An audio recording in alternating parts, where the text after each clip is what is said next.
It's like I would get there and I'd be all nervous and kind of like turn in a little bit and looking around, just thinking I'm just going to get tooled out here. And but they're great guys and really encouraging. It's a great team atmosphere, and it was an awesome experience. What'd you learn from that? What'd you learn, and how much confidence did it give you in your running? I learned how to run. So. Yeah. It was just to watch how you run, or watch guys that are as far as phenomenal at it. I always had actually I didn't really get a good chance to watch Crowie run very much because he was usually behind me until the last mile or two, so I only got quick glimpses of him.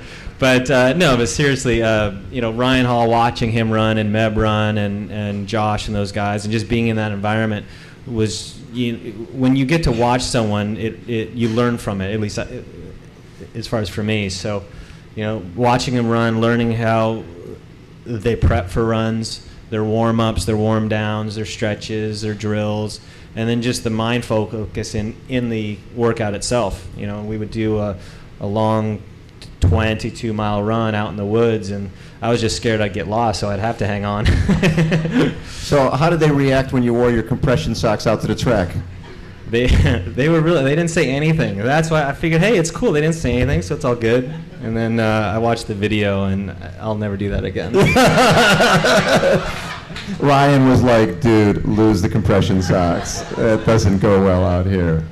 And there was one, you went on the bike, you rode next to Ryan when he was running during one of his, a 14-mile run? What type of pace was he running for 14 miles? Yeah, he does, the track team does a tempo run on Thursdays, I think, and his workout that day was a 14-mile run, and so I volunteered to ride with him and encourage him along it, and it was pretty wild. He was running 4:43s for 14 miles at 7,000 feet altitude, and it's not pan flat. There was some good little hills in there. So there was some he was like 4:30s, and there was some where he was 4:48 or 4:52. But yeah, he's pretty fast.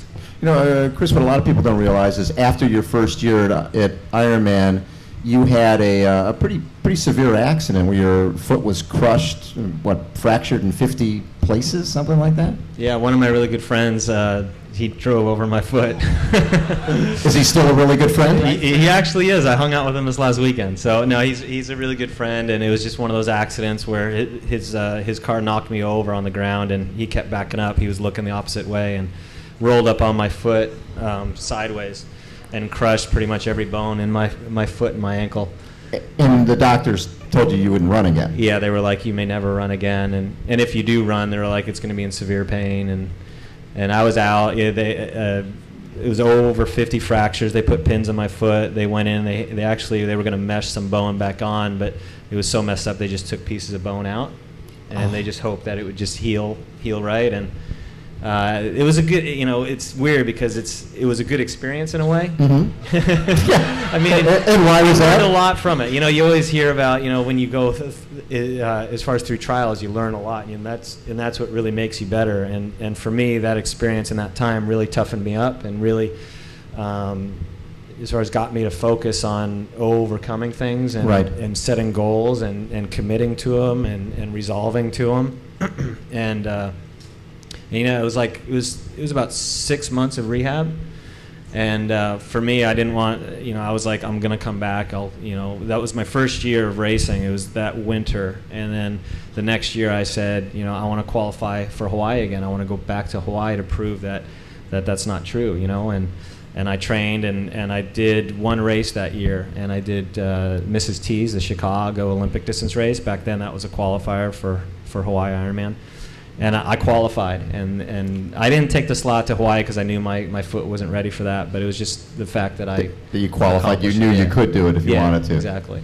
That's pretty cool. Yeah. Coming back from that, and so Chris, what was the point where you knew? I mean, after your foot heals up, that you could be one of the better guys, that you could race as a pro and be effective.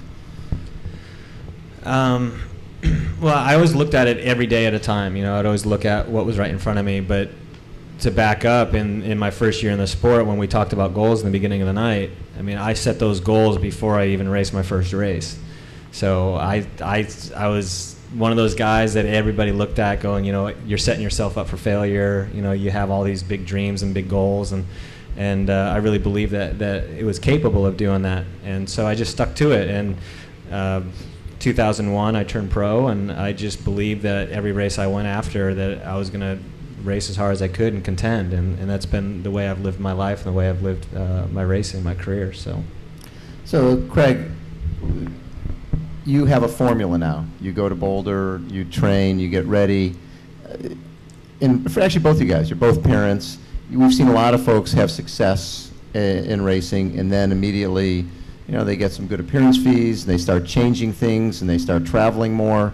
How tough is it to not take the dollars and stay the course and go, hey, my goal is Kona. I know that's the most important race. Even though if I'm offered money in Germany or somewhere else, I've got to look at the bigger picture. How hard is that to do? Yeah, it's tough, I think, because there's a saying, sometimes you need to stop thinking about what you want to do and do what you need to do. And as a parent, what you need to do is look after your kids. So, but for me, my kids have been well looked after. So it's about Hawaii. That's the race that started it all for me. That's the World Championships. That's the most important race in our sport. So I think it deserves that kind of preparation. And I mean, that's not to say perhaps an early season Ironman or other racing isn't going to impact on the preparation, but the ones that I've been invited to that have had offered, very generous appearance fees, for a number of reasons, I didn't want it to impact on my Kona preparation. We travel 6 months of the year anyway, and when we finally get to Boulder and we're settled there for 4 months, I don't really want to uproot the family again. I think it's a nice part of our year when we're settled in Boulder, and I just travel to and from the races, mainly around North America, Canada or Central America, and my wife and the kids stay back in Boulder. And I think it's not such much a formula for success, but a formula to be happy. The family's happy, and I'm happy with the way things have progressed. And I've been coming to the US to race since 2002, and been going up to Boulder since '05, and it's just a really nice place to live in summer. And my wife loves it up there, and it's a combination of things. It's obviously the money's enticing, but if you win a world championship, you get well remunerated anyway. So, sure. For me, the most important thing is to win the big races. I'm sure you're the same. Yeah, it's the same thing. For me, it's like I look at trying to find balance in my life, balance in my racing and my family, and my kids and my wife are top, and my racing is next, but I still have to provide for them. So there's always a financial aspect to that. But just like Crowie said, the World Championships is the one that as far as gets the most attention and focus, and that's the one that gets the best as far as financial gain as well. So all of my choices that I do are all based on, will it affect my family and my time away, and will it affect my lead up for Hawaii? And I will not race any race that's going to alter my lead up for that race, and that's why I chose to not do some early season races that we were talking about earlier. Yeah, I know. Abu Dhabi is ooh, that's tough. Even though it's a perfect course for me, everyone keeps saying you're dumb to not go, but tell the folks the distances on that. It's a 3K swim, and it's a 200K bike, so it's about a 120-mile bike ride, and then it's a 13-mile run. So you guys are all laughing. What does that mean? I don't understand that. So, Chris, going into this year's Kona, what was your plan? The plan was, hey, I'm going to come out of the water with the top guys. How much did you feel I need X amount of time off the bike to win this race? Well, with Crowie sitting right next to me, I could filter what I'm going to say, but I'm just going to put it out there, and it's all good. My race was to look at having a great swim, either being in the front group or even potentially breaking off in a smaller group. There was some fast swimmers there this year, so knowing that it was going to be a fast swim, we didn't know if it was going to be a large group in the front or if it was going to break up and be like 8 guys in the front and then the main pack behind it. So I wanted to have a really good swim and be off the front. And then I just wanted to just be patient and really watch and observe what was going on. As soon as we got out of the water and we were going up the first climb, I knew Macca wasn't there, so that's always a good smile on your face. And it was just about as far as being patient and then really riding well the second half of the bike.